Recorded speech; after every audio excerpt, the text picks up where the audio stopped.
I met Skip Lackey over 35 years ago when I was a musician in New York City and he was a Broadway actor. We met, however, through getting involved with NLP from a fellow named Tony Robbins. Since then, Skip has gone on to life coaching and was the president of the Journey North America, Praxis Leadership Academy, and many other activities you'll hear about right now on the Essential Coaching Skills Podcast. You are listening to the Essential Coaching Skills Podcast, a show devoted to uncovering the systems and the secrets that set the best apart, where you learn how to take your coaching clients to the next level, while you grow the coaching practice of your dreams. So sit back and relax, or sit up and get excited. Either way, you might want to pay attention. This could be important. All right, I am joined with my old friend Skip Lackey. Skip, how's things? Things are good here. You know, I'm out here in Boulder, Colorado, looking at the mountains. Life couldn't be much better. Wow, it's so nice to see you again. It has been a long time. I met you, God knows how many years ago. Actually, I know too. God isn't the only one. It was a long time ago, though. Let's just suffice it to say, I did my first Tony Robbins workshop in 1985. When was yours? 84. I had done the one just before that. Yeah. Right in the fall. Right. And I did of 84, long time ago. And I did spring of 85. So yeah, we are old timers.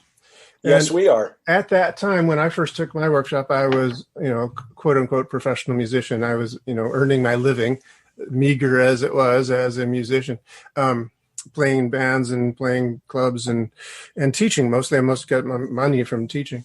But you, Skip Lackey, were good Lord, you were a very successful, in my eyes, at least I think most people would agree, successful actor. You were in the movies. You were in that, what was it, Once Bitten, Twice Bitten? What was it? Once Bitten, yeah, with Jim Carrey. Yeah. Yeah. And yeah, I hadn't done that at that point. I had just, no. When I first met you, I guess I had, because the fall of 84, after I did that first workshop with Tony, I went to LA. I was going to Los Angeles and drove across country to do the first 40-foot firewalk with him in his front yard with 60 people, where it was in Life magazine and Rolling Stone and all that. That was in his front yard, that thing? That was in his front yard. Yeah. That was in his front yard. Yeah. Wow. Yeah. Wow. Cool. So that was, and then my very first audition after taking that workshop, utilizing the skills I got, I got the job. I had gotten the job. Yeah. Cool. And you were on Broadway too, right? You were in the Big River, was it? I did Big River on Broadway. Yep. I did Secret Garden on the road. I was in Barnum on the road with Glenn Close. I was Clown with Ringling. You went to clown school, didn't you? I went right out of high school in the late 70s. I went to Ringling Brothers Clown College and graduated top of my class, I must say, and wasn't my family really proud of me? Yeah, I guess. And then got a job offer in the circus and toured with them for a while in the early 80s. But I really wanted to be on Broadway. That was my ultimate dream. So that's why I moved to New York. Yeah. So let me just back up a little bit. What's a typical kind of classroom experience at Clown College, Ringling Brothers? I have to be honest with you. I was 17 and 18 when I went to Clown College, and it's a real condensed, basically 13 weeks of 6 days a week, 10 hours a day, where you go from, classic clowning class to juggling class, stilt walking class, acrobatics, magic, makeup, costuming, because you have to learn how to sew and make your own costumes. And then you rotate. You do comedy, you do the history of circus. It's a crash course on clowning. And honestly, back then it was 13 weeks to be around people to see if they had what it took to be able to live on the road in a 7x7 train room, basically a little cell with a twin bed. That's it. Hey, I mean, I am in a room that precisely matches that description, even as we speak. Do you really? Well, I lived in that with a roommate. Bigger. The bed's well, bigger. think about there being a roommate in a 7x7 room, two people stacked in bunk beds with, probably 2 feet between the bed and the wall. And that's it. You had one drawer. So it was really an audition to see, are you capable of living in a really cramped, tight quarter with another person? Yeah. And do you have the personality to be able to do that? 'Cause some people don't, no matter how funny they are. Oh, yeah. And, you shower at the arena that you're performing at. So, and there's one bathroom for 20 people, one toilet. That's it. Did the elephants actually just like squirt you? Is that how it happens? You just... Yeah, well, no, it's the tigers. You stand in front of the tiger cage and they squirt you. Oh, well, I don't need to know any more about that. We'll just leave that there. Anyway, enough with the circus talk. I don't know very many people that went to clown college. I will admit. I think I actually do know one other, but that's as far as. But I remember you juggling, man. You were like a killer juggler. I remember you. Well, at that point, I had been doing two. I'd been doing the national tours of Barnum, and so I was juggling 3, 4, 5 hours a day. And even though I was singing and dancing in the show, it was a musical.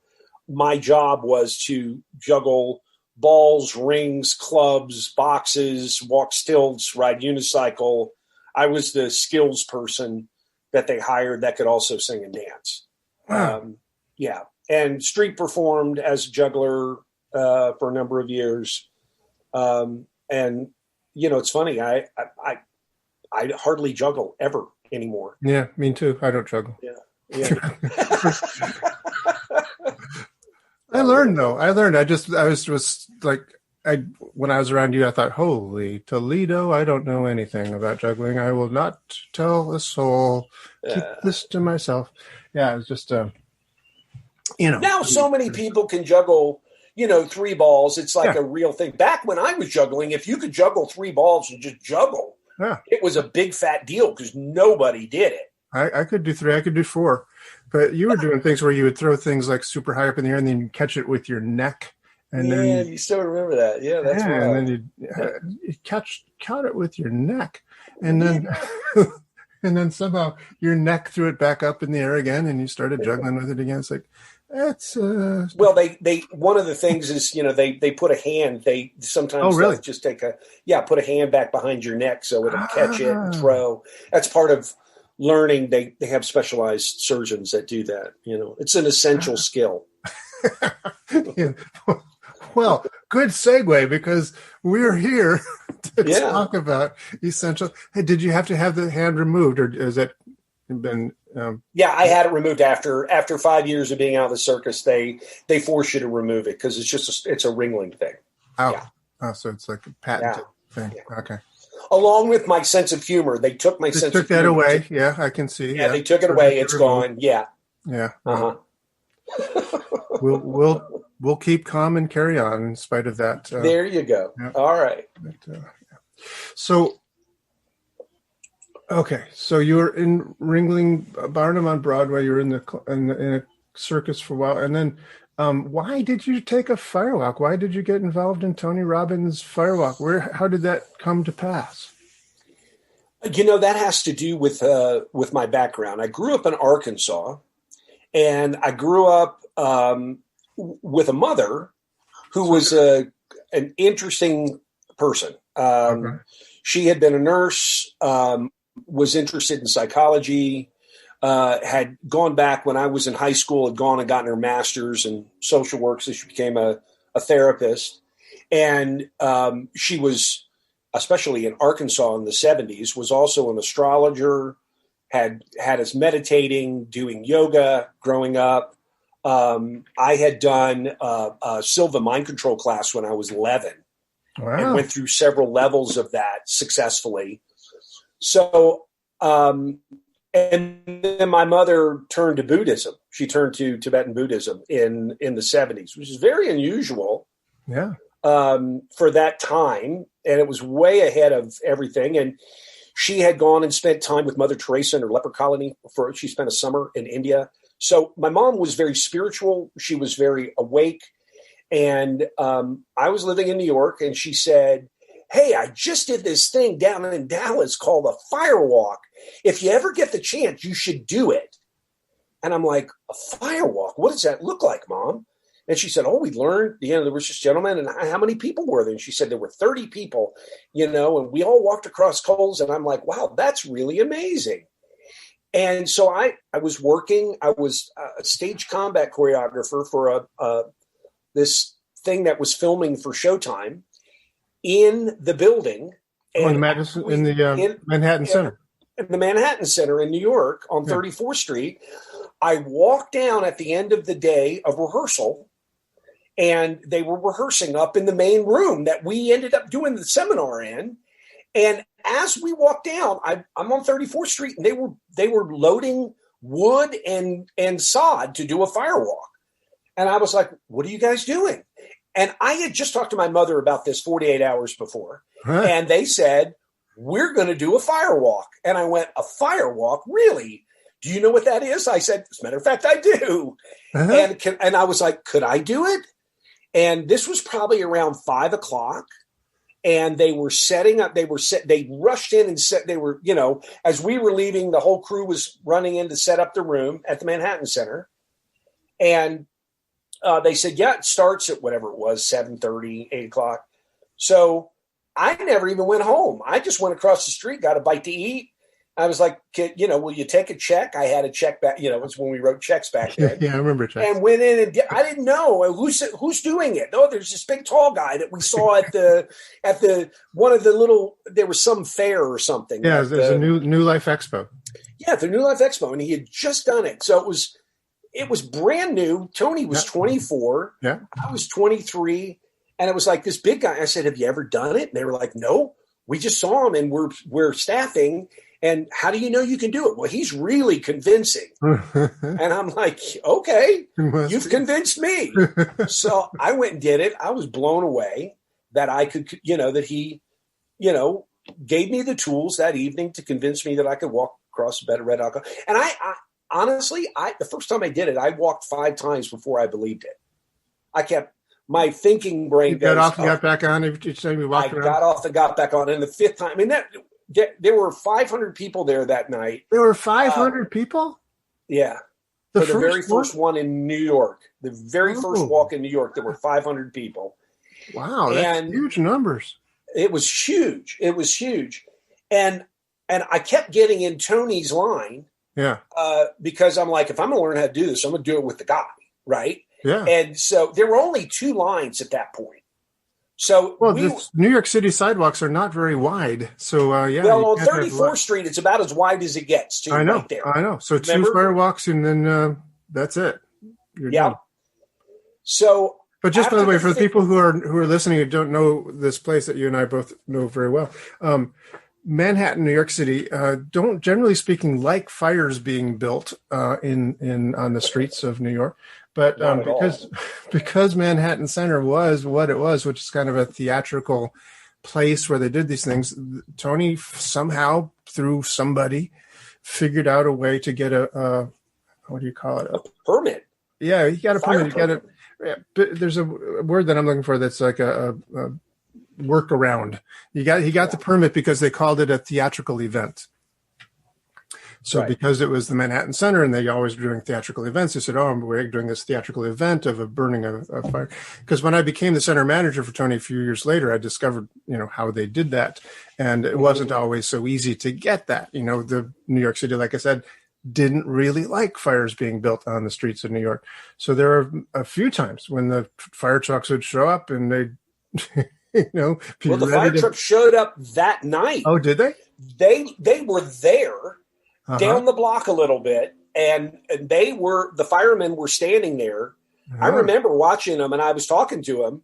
They were standing there, literally arms closed, watching people do it, shaking their head, going, "This is freaking crazy." Yeah, so that as never New changed. Yorkers would. That never changed. That never changed. Yeah. Although we've had a few firemen do it, subsequently.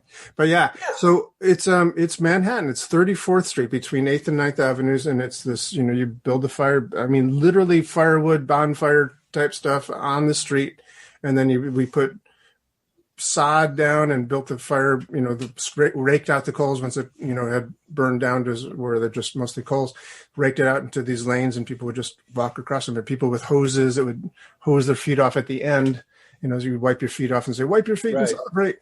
But I didn't know there were 500 people there. Was that the time that they had like a cover story in like the Daily News magazine or something like that? Because I know he got really good press one time and he got really big numbers. It might have been because it was his first time in New York and he had done whatever the fair was at the New Yorker Hotel right there. Right. And I mean, it was a huge turnout. Yeah, 500 people is huge. And, I don't think we got home. I don't think I got home that night because everybody was so pumped. I bet I got home at about 3:30. I think we went until 2:30 in the morning. Yeah, that was pretty typical. Yeah. But may I just also say for people who have done Tony Robbins, and we're talking 500 to so many people. I mean, that's right. Like the front row of his events these days. He sells out like the Madison Square Garden. No, I know it's like a whole other experience. Yeah. But back then, you can imagine he was 24 years old. He just started teaching maybe 6 months before that. No one knew who he was. Nobody knew who he was. No. But because of his persuasiveness, he was a force to be reckoned with. Indeed. And so, and I ended up going through the whole weekend. I was just about to ask you, was there a weekend attached to it? So the Mind Revolution, as they called it at the time. The Mind Revolution is what it was called, right? Yeah. And so at the end of the night, everybody was like, so you coming back tomorrow? You come back tomorrow? And I was like, if I wake up, on 3 hours of sleep and I feel the same way I do right now, yeah, I'll come. Right. And I'm not a skeptic. I'm just a realist. And I was so high from the experience.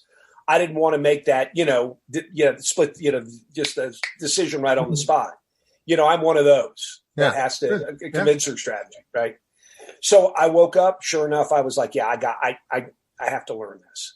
So went back, signed up, and then did the same thing with Monday night, the living health section. Mm-hmm. I did the whole thing along the way. And then after that, I was like, I'm in. Tony mentioned, this was in November. He mentioned that he was going to do the 60-foot firewalk or 40-foot firewalk in his front yard. And I'm like, well, I have to be out in L.A. I'm moving to Los Angeles for pilot season, which is when actors will go, that used to be that there was a 2 or 3 month period where they would cast most of the pilots for television. Right. So then I was going out there. I said, well, just go early. Just go early. So I drove across country from New York to L.A. to get there that evening on the 1st or the 31st, and did that. It's wild. Yeah. So when did you start repeating? When did you get involved with the organization? And were you at the one that I did in April of '85? I don't think I was because I went out. I got the film on my very first audition. I was so, it was funny. I'd gotten a new agent and I was using the skills that we had learned on that weekend as a 23-year-old young actor. And all of the, the persuasion skills and the rapport skills that we had learned, the basic stuff. We just, it was all very basic back then, but it still is applicable. Yeah, basics are basics. Yeah. And my agent called me in after like 3 months and said, look, I've sent you on 60 auditions. Out of all and he was in probably his late 60s, and he had represented all these TV people and film people. He said, out of all the people I've ever represented, you have gotten the best response statistically of anybody that I've ever represented. What the hell are you doing? And so I tried to give him the basic concept of rapport, VAK, all that. And he just looked at me with this blank stare. He goes, well, whatever you're doing, keep doing it because everybody loves you. And so at that point, I knew that I needed to study more, right? Okay. I needed to understand more about what this was because I was, cause effect. I was seeing the direct effect of it, and it was equaling work and money and moving my career along. So I went through this huge growth period at the beginning of '85, and I'm trying to remember in the summer of '85.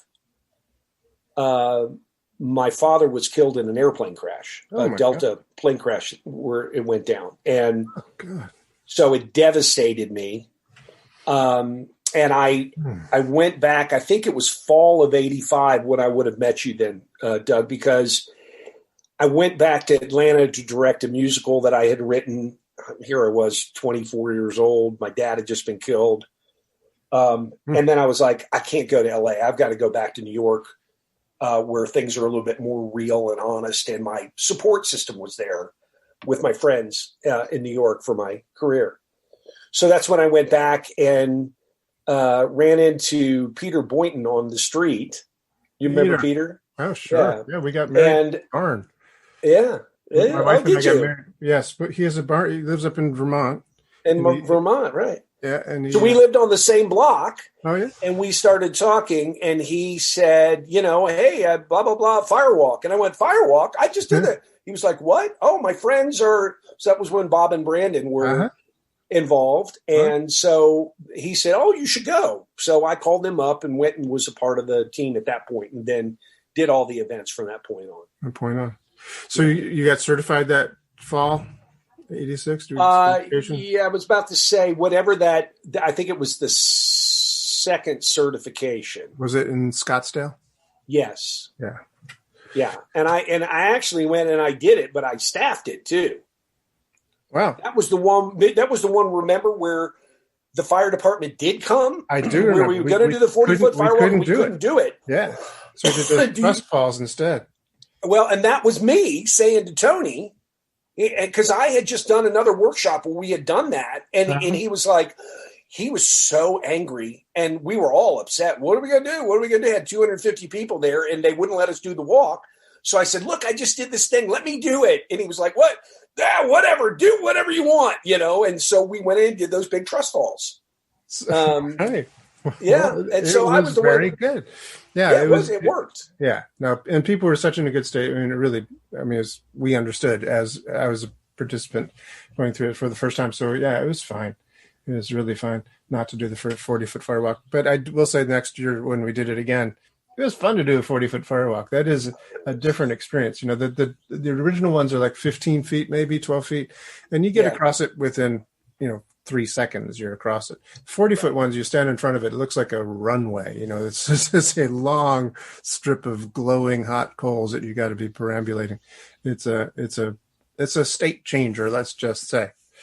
So, and back then when we were really hardcore about, we were so ingrained that we could do it. Do you remember getting around the fire toward the end after everybody had gone and literally reaching in, grabbing them, grabbing a handful of coals and holding them? I did that once. Did you burn? No, I didn't. I didn't burn either. The only time I ever burned when I walked, and I don't know how many walks, I don't know, 50, something, blah, blah, blah. Was the one right after my father died. And I was kind of walking with him in mind. And I got pulled out of state. That was the only time that I ever burned the whole time I did it. Yeah, I burned once. Trying to remember which year it was. It might have been the year after that or 2 years after that. I don't remember, but I did. No, oh wait, it was in Palm Desert, California. Palm Desert, yeah, sure. And I'd broken up with a girlfriend. I was in a bad stage, and it's So I was not focused. Let's just say, and absolutely. And it makes a difference, boy. It really does. It does. Yeah. So it's fun reminiscing with you, and I hope that the people are listening getting some interest out of this. But the reason I'm really going with this is that everyone has their own personal journeys with this thing, this thing called life, and this thing called healing, and getting on a coaching path, a healing path. But I did not know about your mother. I did not know about that background. I didn't know you did Silva mind control when you were 11. Good heavens. I thought I was really young. I did Silva mind control when I was in high school because my psychiatry, I guess she was my social studies teacher, had done it. And so she taught us. I don't know if it was legal for her to have done so, but she taught us in high school. So it was unofficial, but it was still very cool. And you, at some point, although, I assume all this NLP stuff was sort of a tangent to your chosen career, being on Broadway and being an actor. At some point or other, you segued out of being an actor, into a full-time coaching / healing profession. Could you tell us a little bit how that came to pass? Because I'm giving you a little foreshadowing of what's to come, but you were the head of the journey process in America for a number of years, if that's correct. Yeah. So how did you get from 1980s, certifications with Tony, to where, that began with the journey process? How did you segue out of being an actor to being a healer? So, I was always on a search. I had a little bit of a rough childhood. My relationship with my dad was kind of rough. So when I got into acting, what it allowed me to do was really just be totally present, right? And I didn't realize it at the time, but being in the moment and performing was an opportunity for me, especially when I was doing musicals, to just let my entire essence come pouring out. And I don't know that I was all that talented. What I was energized and energetic, and I, was told I had whatever that it factor was, right? Mm-hmm. Oh, we love watching you, kind of thing. So I knew I was moderately talented. In my 20s, I ended up studying with a very famous acting teacher, Sanford Meisner, and learned my craft privately. I got into a private class with him where there were 16 of us, and we went on a retreat to the West Indies, blah, blah, blah. No way. Did you ever see that video that they made of his life, the video did you ever see that? That video that they made, that was, who was the director, that famous director that did it? Not Sidney Lumet, although he was a student of Meisner's. He directed Tootsie. He was an actor and a director. Anyway. Yeah. And the book that came out about Meisner came out with the class, was written in the class right before mine with him. Okay. So that was a huge thing that really made me learn how to be really present in the moment and want to work with people, because that's a big part of what Meisner is. Then my whole thing was I was trying to heal my own pain, and I was using the NLP. But in the meantime, I was working with a lot of actors that had phobias, that had self-esteem issues, that had blocks. And just about everybody I was working with was turning around and getting work right after.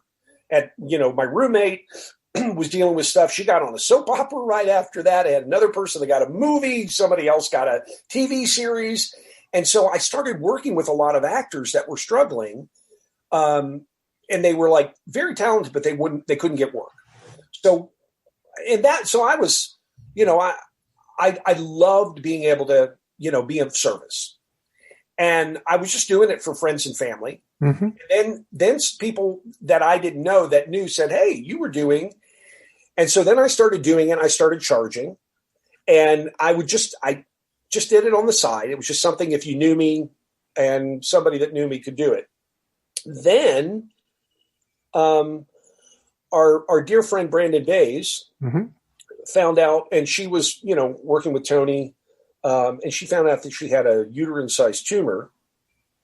And she had called me, and she was living in L.A. Were you in L.A.? No, I never lived in L.A. Yeah. I visited there, but never. Right. So I went back and forth between New York and L.A. She called and said, hey, look, I'm putting together a healing circle. Will you come out and help? We're going to do this work called body electronics. That she and her husband at the time, Bob, had learned. No, I did body electronics with them in New York City. You did, right? Yeah. I knew you were part of that group at one point. Anyway, so we went out to LA, did that body electronics session, And we were in the middle of the session, and this situation showed up too, where there was an old memory that came, and we processed it, and it was different than traditional body electronics. And this thing happened, and 3.5 weeks later, basically, the tumor was gone. And it was different. It wasn't body electronics, but we did the 2-3 sessions with her, and then the tumor went away. And that's what she ended up then creating this formula called the Journey, which, that she created these scripts around physical and emotional issues. Mm-hmm. And at that time, she then ended up going to Europe, and it took off like a rocket in Europe. And she ended up moving over there, and she was on a trip to New York at one point. I had lunch with her, and she said, "Why don't you come to Europe and see what I'm doing?" So I went over on a just, a weekend trip, a long weekend, and did her workshop, did the advanced work, was so blown away by what she had formulated. And then she was like, "Why don't you come back? We're doing another workshop." So about a month later, that was when like trips from New York to London were $200, $199 round trip. So you could do a weekend trip to Europe. When you say Europe, you're talking London, aren't you? London. She was in London. Yeah, she was in London. And anyway, I ended up going through a couple of the more advanced classes she had just been putting together. Mm-hmm.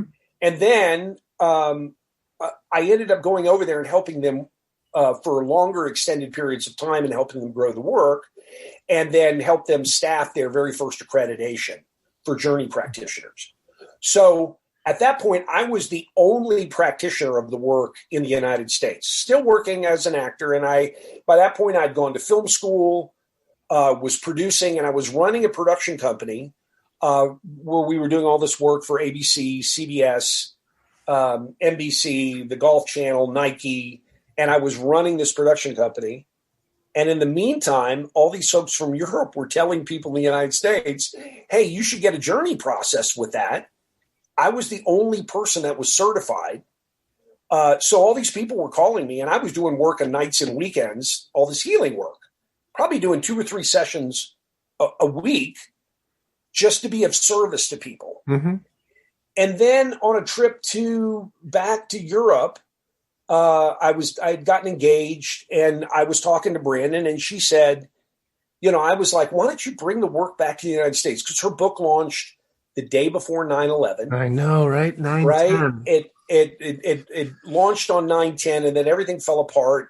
She tried to she had this big tour, and nobody was focused on that. No. So the work kind of fell flat here from Europe.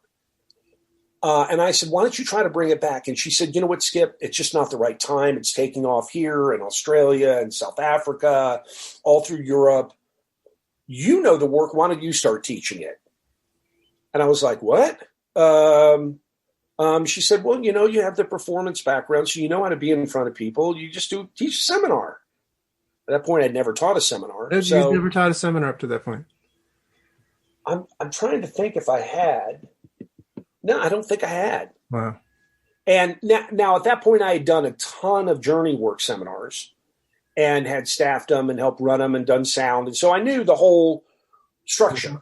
Mm-hmm. But she literally just sent me the syntax of the weekend and said, "Go."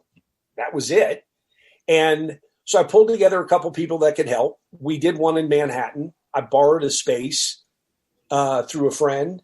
And we put it out there, and I think 40 days after we put it out to a small database of about 300 or 400 people, we had 60 people show up. Yeah.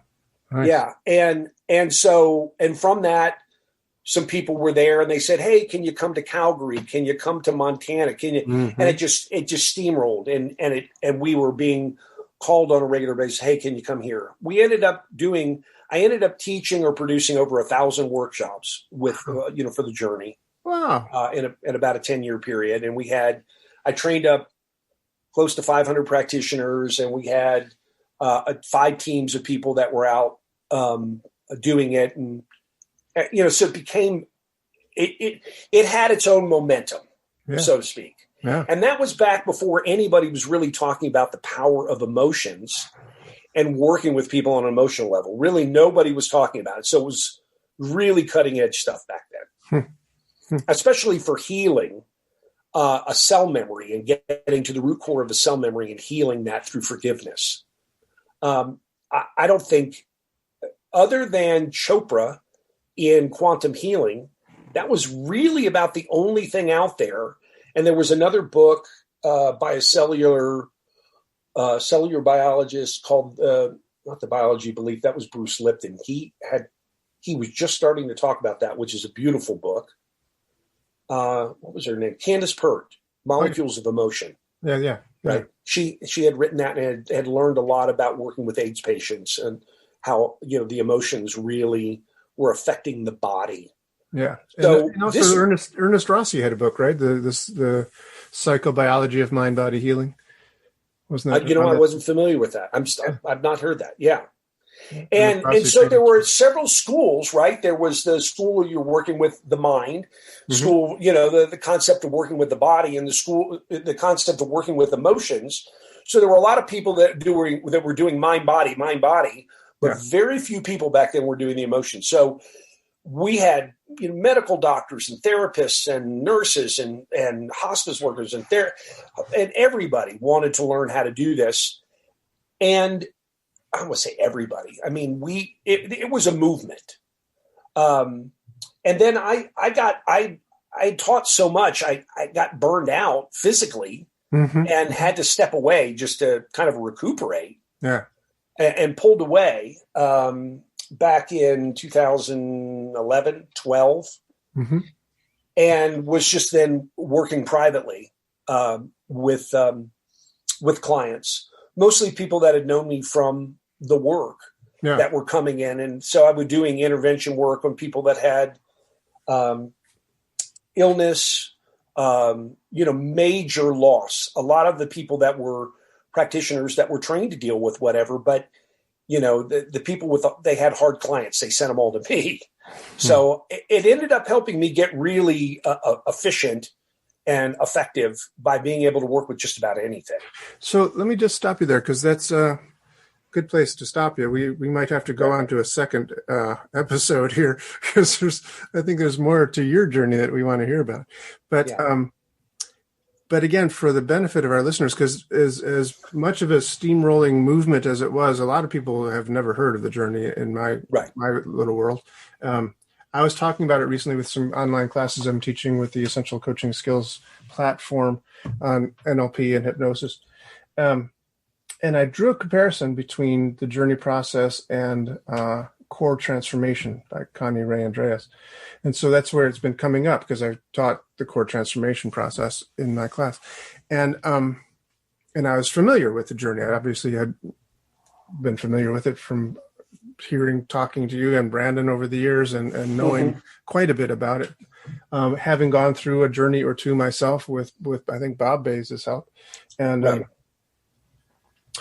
but there's a really interesting part of it. I was wondering if you could tell us a little bit about how the process works in a nutshell. You said you got efficient with it, but my memory of it is these are lengthy processes, like a body electronics process, like those healing circles you talked when you first did them with Brandon, and she went through the process originally, sort of happened in a way. That was probably 3-4 hours long, probably, I'm guessing. More. By the time that you, and as a part of the team, you had to prepare by drinking body electrolytes.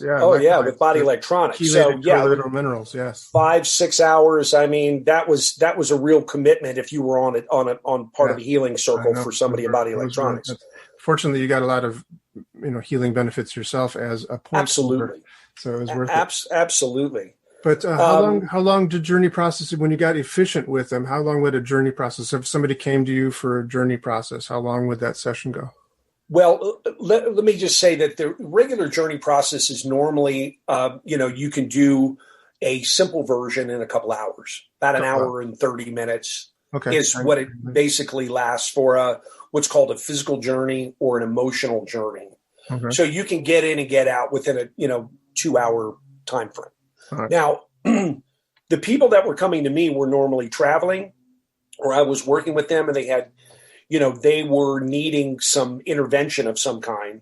So I would throw the kitchen sink at him and work with beliefs and vows and forgiving, deep-seated cellular memories. So my sessions, I tell people to set aside 3 hours or more.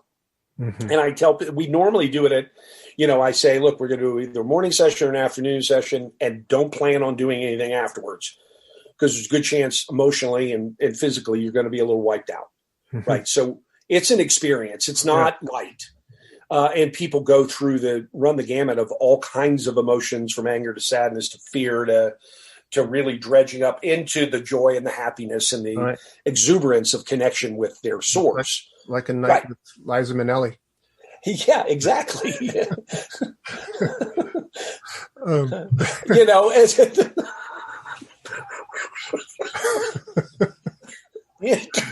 Interesting metaphor, because she's a little out there, but she's entertaining. It's let's just say it's a big experience. Yeah. And when I say I've become efficient at it, the time takes what it takes. So whenever I do a session, I say, look, I've set this time aside. We go until there's resolution. And it's really clear in the process when there's finality and resolution. It's like, okay, we're clear. Everything that needs to be said has been said. A little overview, a little nutshell version of what it is. And also, I know that within this process, there's a sort of a breakout group that happens when you do this campfire thing. The campfire process, yeah. But I don't remember how that works or where it comes into this journey. I can pretty well describe the journey process, but I don't know where and how to do the campfire thing, I will admit. So could you just I don't want you to train us in doing it, but just give us a 50-cent version here. So, the journey is about really getting still, getting quiet, going into your core essence and connecting with your wisdom self.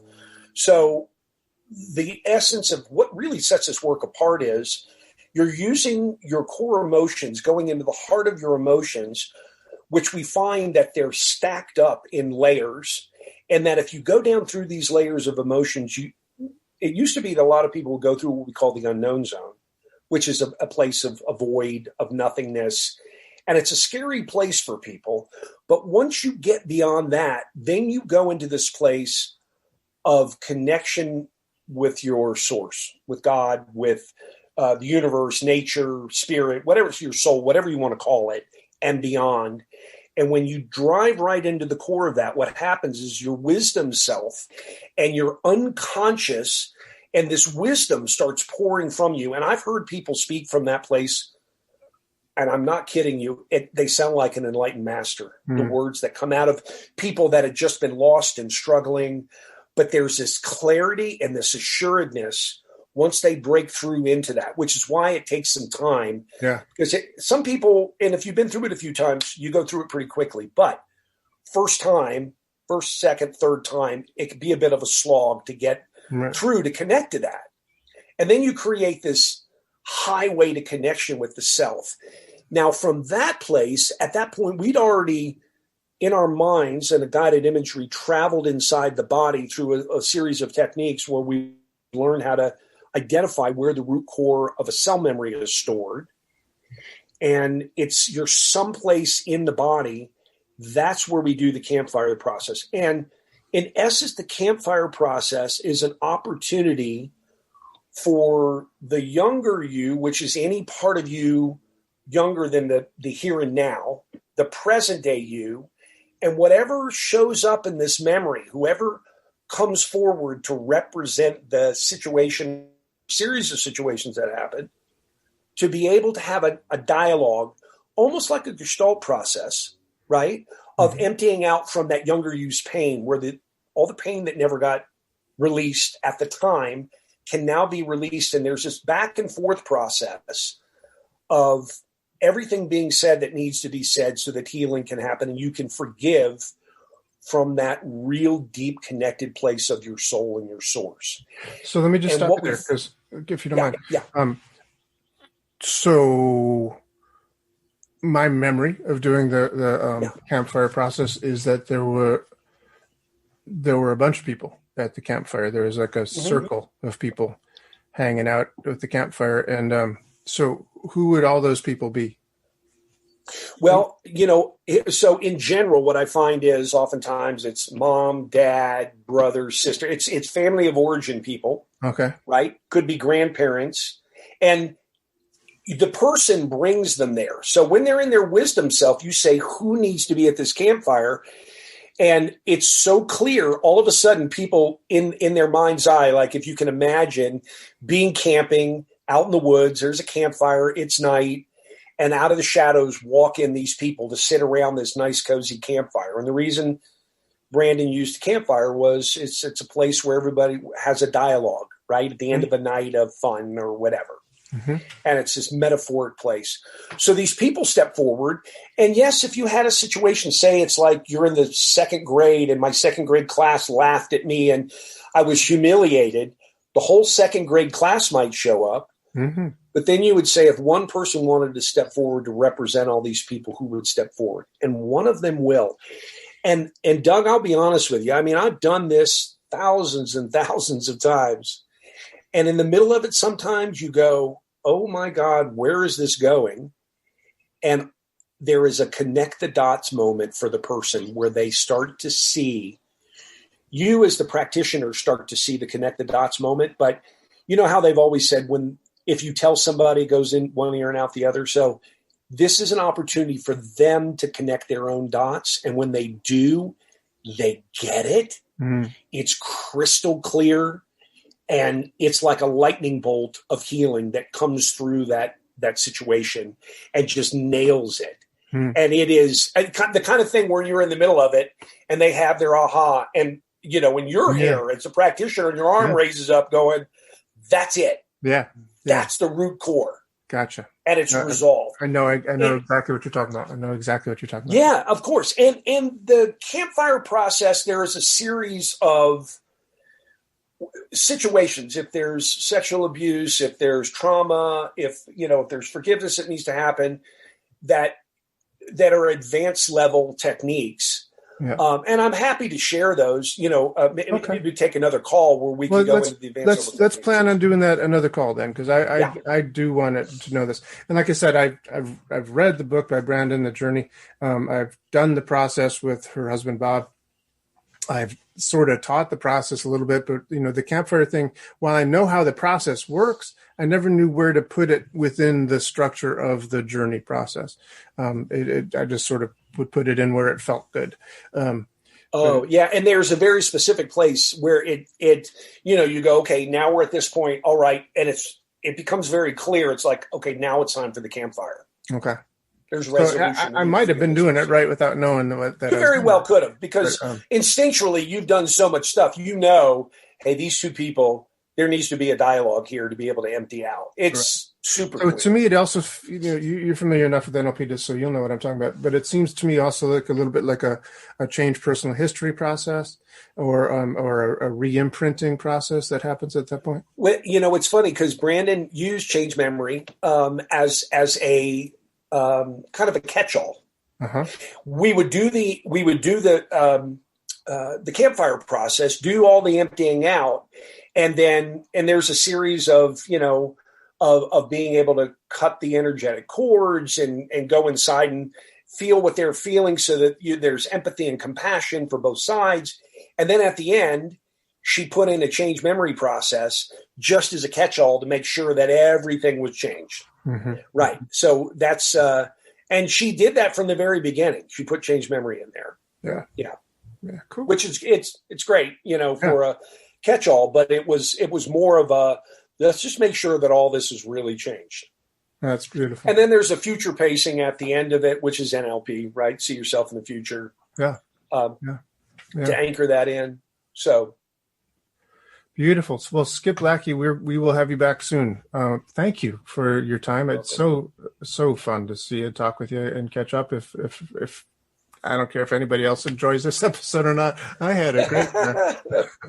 No, it's fun. It's always fun to talk about this, because that's why I left my career performing and doing. I had the best job in the world, going to major sporting events, but what my real heart is in helping people. Mm-hmm. And And it was like, anybody can do that other work. And I want to, this is where I'm dedicated to helping individuals wake up to the truth of who they are. So this path and this tool became a vehicle for me to just be, heal myself every time I do a session with somebody else, right? To get a little bit more, go a little deeper. Yeah. And I've developed a whole other, I was just about to say, and the larger methodology over the last 10 years around that I call the touchstone. Yes. Where it's bringing together all of these different skills that we've learned. Right. So we are about halfway be able through to see where people interview. sit. Yeah, because there's more to this journey, and more of it where it has taken you since then in the past 10 years. So we want to hear about that. Yeah. So thank you for I'd love today, to share it. And we're looking forward to the next time. Sounds great. Skip, if people want to get hold of you, is there possible that they can do that? Sure. I have a website, skiplackey.com, SKIPLACKEY.com. And the skills are there. That's a great place if you just want to reach out, or skip@skiplackey.com. Happy to dialogue with people, talk to them. I'm launching this new program called the Life Quake Recovery Program, where it's really helping people that are in severe traumatic situations in like 3 to 6 sessions of being able to get people through these major life quakes that they're experiencing. So that's great. Have you trademarked life quake? That's a great term. There's somebody that's trying to do that with one word. So I'm doing life-quake.com, right? And hopefully the trademark, and when I went to look at it, somebody had just kind of put it in, that's a whole other business. And I do some business coaching too. So I bring these into corporations, business leadership, this work. Through the journey, we got pulled into leadership. Right. Yeah. And that's a whole other thing, bringing consciousness into the Justice Department of Canada. We were anchored in with a program that we did. And, we can talk about that at some point. Really? Too. It's really, Maybe we'll have you on for a third episode. Maybe this will just become the Skip Lackey podcast. You're funny, Doug. Oh, my goodness. Hey, brother, it's good to just catch up with you and laugh and smile and hear what you've been doing. And I appreciate you giving me an opportunity to speak and share what I'm passionate about. Right back at you, my friend. Good to see you. We'll talk again soon. All right. Bye-bye. This has been the Essential Coaching Skills Podcast. Thank you for being here. It's a pleasure seeing you again. Hope to see you again real soon. Come back next week when we have another gripping and exciting episode of the Essential Coaching Skills Podcast. And if you want to, you can find out more about us, each and every one of us, at essentialcoachingskills.com. Thanks.